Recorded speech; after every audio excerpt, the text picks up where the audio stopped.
Hi, time கரெக்டாக வந்து 6:48 ஆகுது. 7:00 வந்து கேக் டெலிவரி. ஆனால் நான் இப்போ தான் வந்துட்டு கேக் டிசைனே வந்து ஸ்டார்ட் பண்ணுறேனே. அது என்னன்னே தெரியல. மதியம் 12 மணிக்கு இந்த கேக் வந்து ரெடி பண்ண வந்து ஸ்டார்ட் பண்ணேன். கிட்டத்தட்ட வந்து 6 மணி நேரமாக இந்த 1/2 கிலோ சாக்லேட் கேக்கை நான் வந்து பண்ணியிருக்கேன். இது வந்து உலக கின்னஸ் ரெக்கார்டில் கூட வந்து இடம் பிடிச்சிக்கலாம் போல். பிகாஸ் அந்த அளவுக்கு வந்து ஏதோ ஒரு சோம்பேறி, தென் வந்து 2வது வந்து டூர்லாம் போயிட்டு வந்தோமா, அதுலேருந்து இன்னும் வந்து நான் வெளியவே வரவே இல்லை. அப்படியே அதை திங்க் பண்ணிகிட்டு இருக்குது. அப்புறம் வந்து வந்து வந்து வந்து படுத்து தான் இந்த கேக்கையே நான் வந்து பண்ணி முடிச்சேனே.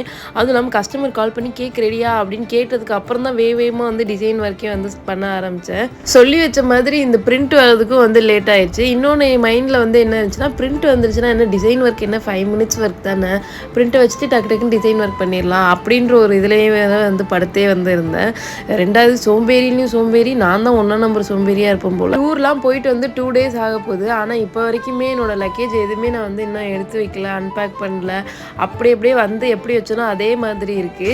என்னைய மாதிரி வந்து எத்தனை பேர் ஊருக்கு இல்லை டூருக்கு இந்த மாதிரிலாம் போயிட்டு வந்தால் வீட்டில் வந்து செட்டில் ஆகுறதுக்கு வந்து ஒரு 2 to 3 டேஸ் வந்து டைம் எடுக்கும் அப்படின்னு சொல்கிறாங்களா? கீழே மறக்காமல் கமெண்ட் பண்ணுங்கள். பாய்.